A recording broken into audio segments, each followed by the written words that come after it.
Bonjour, voici l'essentiel du chapitre 13 intitulé L'énergie des systèmes électriques dans ce programme de spécialité de physique-chimie en classe de première. Commençons par définir ce que c'est que l'intensité du courant. Le courant électrique, en fait, c'est un débit de charge. Concrètement, ça mesure quelle est la quantité de charge qui passe en une certaine durée dans une portion de circuit. Imaginons un circuit électrique formé à partir d'un fil dans lequel circulent donc des électrons. Chaque électron porte une petite charge et donc si on mesure tout ça pendant une certaine durée, il va y avoir une charge totale qui circule, notée Q majuscule, et si je divise ce Q majuscule par la durée d'étude, eh bien je vais obtenir l'intensité du courant. La charge Q totale s'exprime en coulombs, comme toutes les charges. La durée ici doit être en secondes. Et vous le savez que l'intensité du courant s'exprime en ampères. Eh bien, ceci nous prouve qu'un ampère, c'est exactement la même chose qu'un coulomb par seconde. Mais on utilise plutôt ampère plutôt que coulomb par seconde pour exprimer l'intensité du courant. Alors, dans ce programme, on doit étudier les sources réelles de tension continue. Alors on va parler de chacun des mots là. Qu'est-ce que c'est qu'une source de tension? Eh bien c'est tout simplement un générateur, un dipôle qui fournit de l'énergie électrique au reste du circuit. Quand on qualifie cette tension de continue, cela veut dire qu'elle est constante. Indépendante du temps, elle est la même au début et à la fin de l'expérience. Et puis cette source de tension, elle va se comporter là, nous on veut voir ce que c'est qu'une tension, une source de tension réelle, donc elle va se comporter d'une certaine manière que l'on peut comprendre au travers d'une caractéristique, une représentation graphique qui nous montre donc l'évolution de la tension fournie par cette source de tension justement, et l'intensité du courant qui va sortir de ce générateur. Si on représente U en fonction de I, c'est-à-dire U en ordonnée et I en abscisse, eh bien on va avoir donc une représentation graphique qui s'appelle la caractéristique. Dans le cas d'une source idéale, voilà ce que l'on obtient, une droite horizontale, c'est-à-dire que la tension U aux bornes du générateur ne dépend pas de l'intensité du courant. Que ce soit un tout petit courant en termes d'intensité ou un courant beaucoup plus fort, le générateur délivrera toujours la même tension. Cette tension est égale à E, U égale E. E est appelée la force électromotrice du générateur ou également la tension à vide. Bon, évidemment, ça c'est le cas idéal. Nous, ce qui nous intéresse, c'est quelque chose de plus réel. Et on voit en fait que dans le cas d'une source réelle, cette tension U, eh bien, elle va diminuer lorsque le courant I augmente. Donc, toujours une droite, mais cette droite va avoir une équation un petit peu plus complexe. La voici. U est égal à E moins R fois I.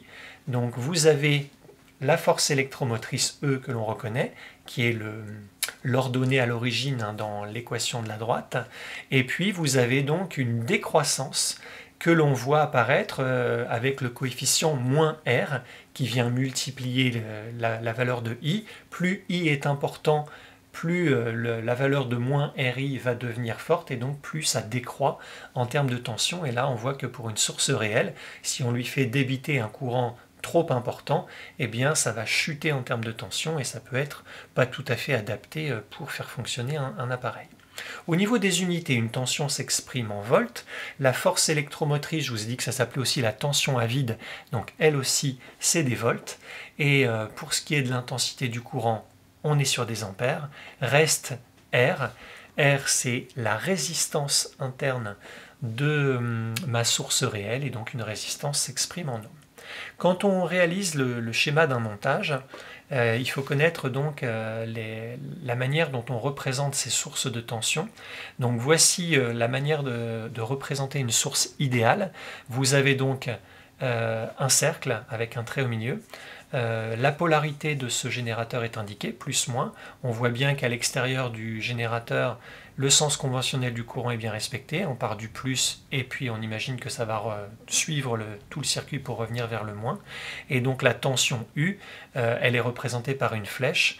la flèche pointe toujours du plus vers le moins quand on parle du générateur. Là, on a donc la tension U égale E dans le cas d'une source idéale. Maintenant, dans le cas d'une source réelle, prenons le cas d'une pile, là vous avez cette représentation-là que vous avez déjà là aussi rencontrée, notamment déjà au collège. Et donc là, ce qui va caractériser une source réelle, ça n'est plus simplement la valeur E de la force électromotrice donc du générateur, mais également la présence d'une résistance interne. Voilà pourquoi au-dessus du symbole, vous avez le E,R, parce qu'il y a deux grandeurs caractéristiques qui interviennent.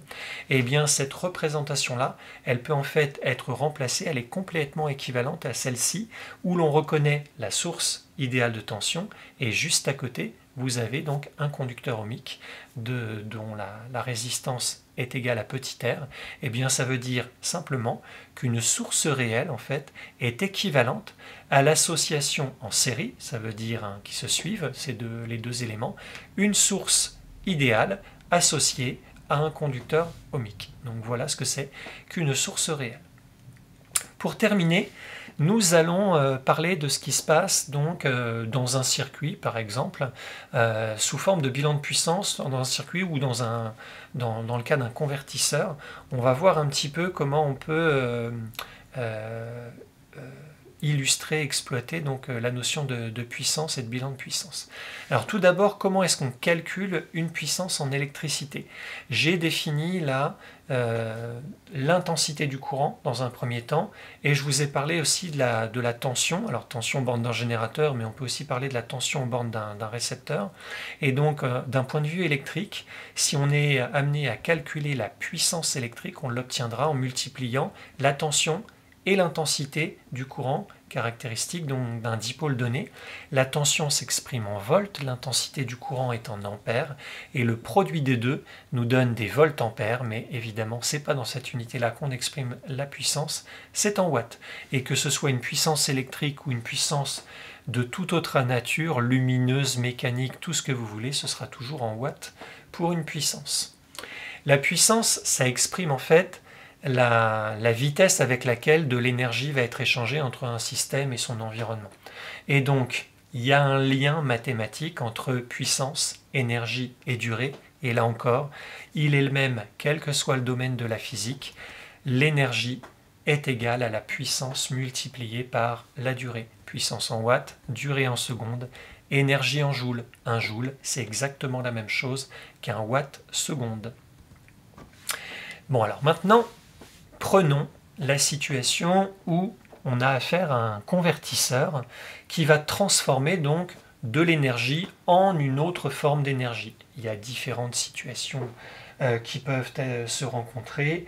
Prenons le cas d'une lampe, par exemple, qu'on va brancher sur le réseau électrique et qui va transformer de l'énergie électrique en énergie lumineuse. On peut représenter cette transformation, cette conversion à l'aide d'une chaîne de puissance. Donc là, au centre, on y place le convertisseur, ce serait la lampe, dans l'exemple que je vous ai donné. La puissance d'entrée, ça serait une puissance électrique fournie par le réseau. Donc là, on pourrait mettre un rectangle ici en indiquant réseau électrique. Et ce convertisseur va donc transformer l'énergie qu'il a reçue en une autre forme d'énergie, ou puissance. On peut faire une chaîne en puissance ou une chaîne en énergie, c'est exactement la même chose, sauf qu'au lieu de mettre des puissances, on mettra des énergies. Et donc cette lampe, elle va transformer l'énergie électrique en énergie lumineuse, ou en puissance lumineuse. Sauf que la plupart des convertisseurs ne vont pas transformer la totalité de ce qu'ils reçoivent en énergie ou puissance utile, c'est-à-dire ce à quoi elles servent vraiment. Il y a souvent des pertes. Et donc ces pertes, dans le cas d'une lampe, c'est un échauffement de la lampe elle-même. Cette puissance thermique, l'énergie thermique va être diffusée vers l'environnement. Il faut évidemment qu'elle soit la plus faible possible, mais il y a forcément un petit peu de perte. Et donc on peut estimer la qualité du convertisseur en exprimant son rendement. Le rendement s'obtient en divisant ce qui est utile par rapport à ce qui a été reçu, par rapport à la puissance d'entrée. Donc dans le cas de la lampe, ça serait la puissance lumineuse divisée par la puissance électrique qui est indiquée sur la lampe. Le rendement, s'obtient donc en divisant deux grandeurs qui ont exactement la même unité, une puissance divisée par une puissance, mais on pourrait tout à fait faire énergie utile sur énergie d'entrée, ça marcherait aussi. Donc ce serait encore même unité sur même unité, donc en faisant la division, eh bien il n'y a pas d'unité pour un rendement. Et ce résultat est forcément plus petit que 1, puisqu'il y a des pertes. On a ici une phrase qui évoque le fait que la puissance ou l'énergie se conserve. Ça veut dire en fait que la puissance d'entrée est égale à la puissance utile plus la puissance perdue. Je peux l'obtenir par addition ou soustraction, je peux trouver une si je connais les deux autres. Et donc c'est ça qui est évoqué dans la conservation. Et donc forcément, s'il y a des pertes, ça veut dire que la puissance utile est plus petite que la puissance d'entrée, donc j'obtiens un résultat qui est plus petit que 1. Bon, il se trouve qu'un rendement peut être aussi exprimé en pourcentage, donc si je trouve 0,8 par exemple, eh bien ça me fera un rendement de 80%, avec des pertes de 20% pour cet exemple.